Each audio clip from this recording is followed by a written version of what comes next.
Alors là, on arrive à la troisième section et la dernière section de ce chapitre.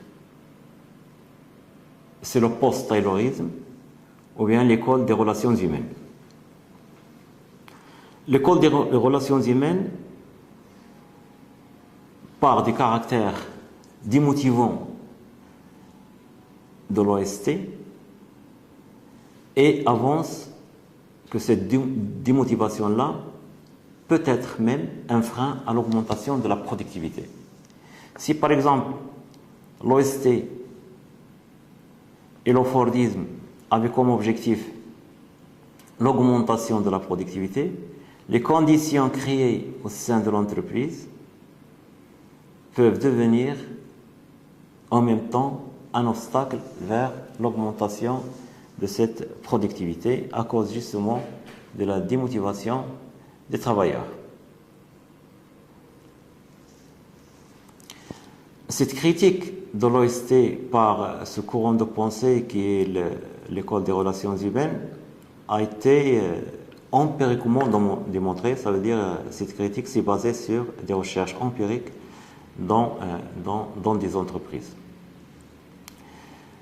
Les principales conclusions des recherches de cette école sont la quantité du travail accompli par un individu n'est pas toujours déterminée par sa capacité physique.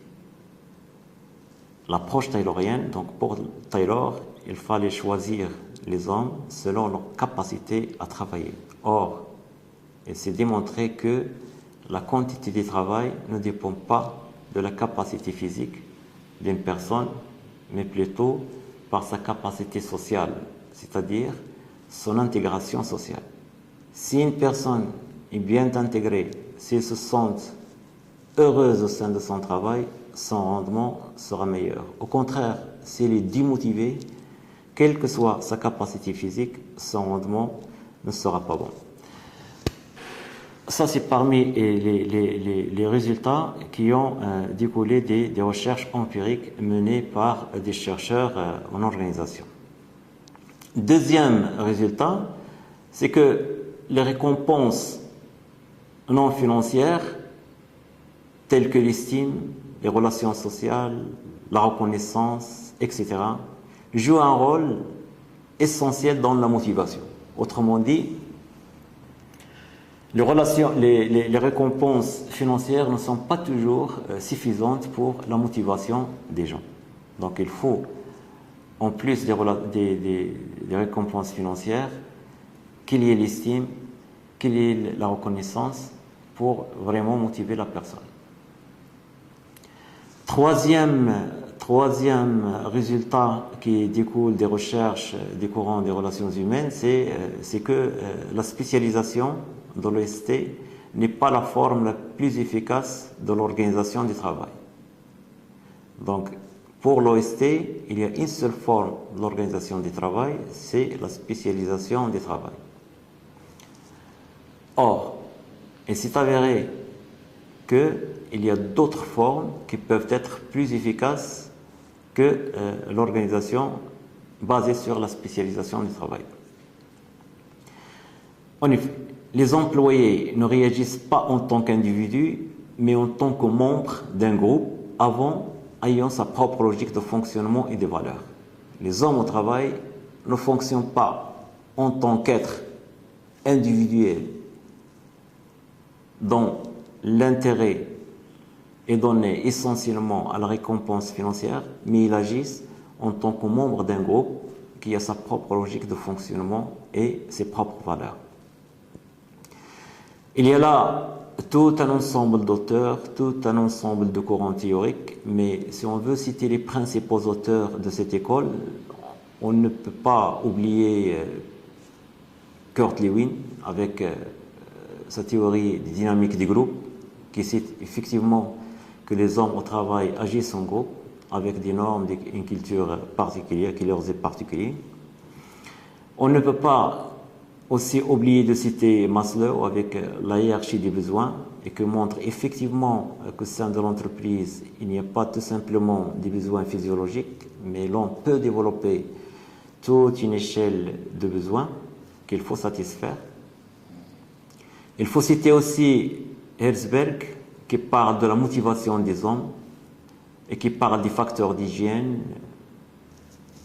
des facteurs de motivation. Il faut parler, par exemple, de MacGregor, avec sa théorie X et sa théorie Y, etc. Donc là, ce sont les principaux auteurs qui, vraiment, leurs travaux sont centrés sur le développement de nouvelles formes d'organisation où l'homme se sente plus heureux, se sente plus motivé et son rendement plus important. Ces critiques-là ont bien entendu débouché vers d'autres formes d'organisation post-tayloriennes qui donnent l'importance à l'aspect social au sein de l'organisation.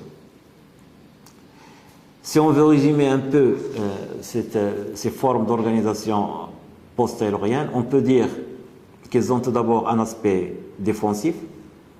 Donc, ils sont venus pour remédier aux dysfonctionnements liés au taylorisme.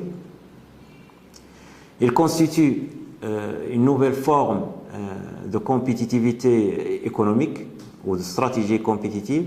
Donc, c'est développer plus de flexibilité, une nouveauté au niveau technologique, être apte à s'adapter, à réagir rapidement à l'évolution de la demande. Donc pour ça, il faut avoir des équipes flexibles, une organisation qui n'est pas rigide, comme ce qu'on a vu au niveau des Fordisme ou bien chez Taylor. Il favorise aussi, ces courants-là, l'automatisation des processus de production pour remplacer un peu l'ancien ouvrier spécialisé. Et enfin, il vise l'élévation des niveaux culturels des ouvriers, donc qui est très importante parce que finalement, un ouvrier, c'est un être qui pense, c'est un être intelligent qui doit vivre et travailler dans un milieu qu'il reconnaît.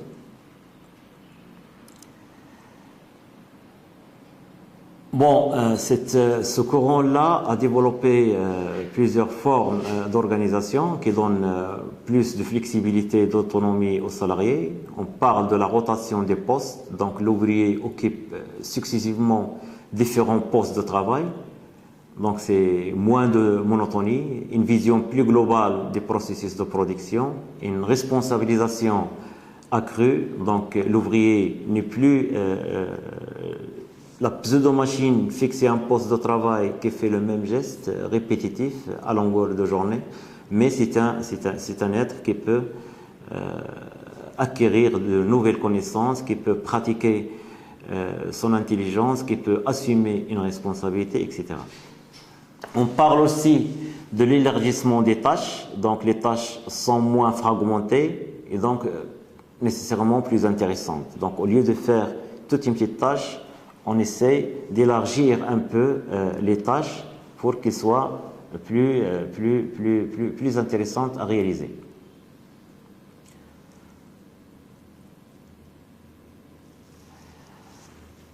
On peut aussi parler des pratiques de l'enrichissement des tâches. Le travail s'étend à certaines tâches telles que, par exemple, réglage et entretien des machines, contrôle de la qualité des produits. Donc, tout ça, on ajoute au travail de l'opérateur d'autres éléments pour enrichir un peu son travail. On peut parler aussi des groupes semi-autonomes constitués de quelques ouvriers qui s'organisent librement pour réaliser une certaine norme de production, donc toujours bien entendu fixée par la hiérarchie. Donc les tâches sont réparties d'un commun accord et le groupe tout entier est responsable de sa production, ce qu'on appelle les groupes semi-autonomes. Donc une certaine autonomie, mais dans un cadre général de contrôle de la hiérarchie. Mais quand même, le groupe se sent plus ou moins responsabilisé et l'ouvrier est inséré dans un groupe avec ce côté social qui est très important.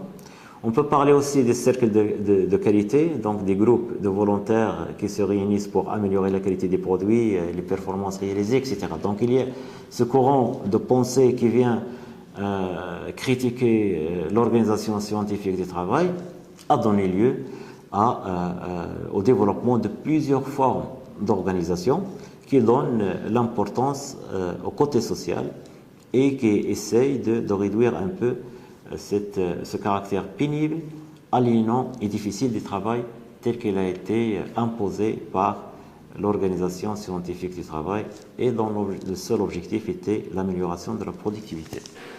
Malgré cette avancée sur le plan théorique et pratique dans le domaine de l'organisation des entreprises, là aussi, le post-taylorisme a aussi des limites, parce que l'OST, on peut dire qu'il sévit encore au sein de nombreuses entreprises. Il a été amélioré, certes, mais son existence est toujours présente. Pensez à ce qui se passe, par exemple, au niveau des centres d'appel. Pensez à ce qui se passe, par exemple, au niveau de la grande restauration, etc. Donc là ce sont les séquelles, pas les séquelles, mais plus que les séquelles, ce sont des formes d'organisation scientifique de travail qui sont encore là et qui ont pour seul objectif l'amélioration de la productivité.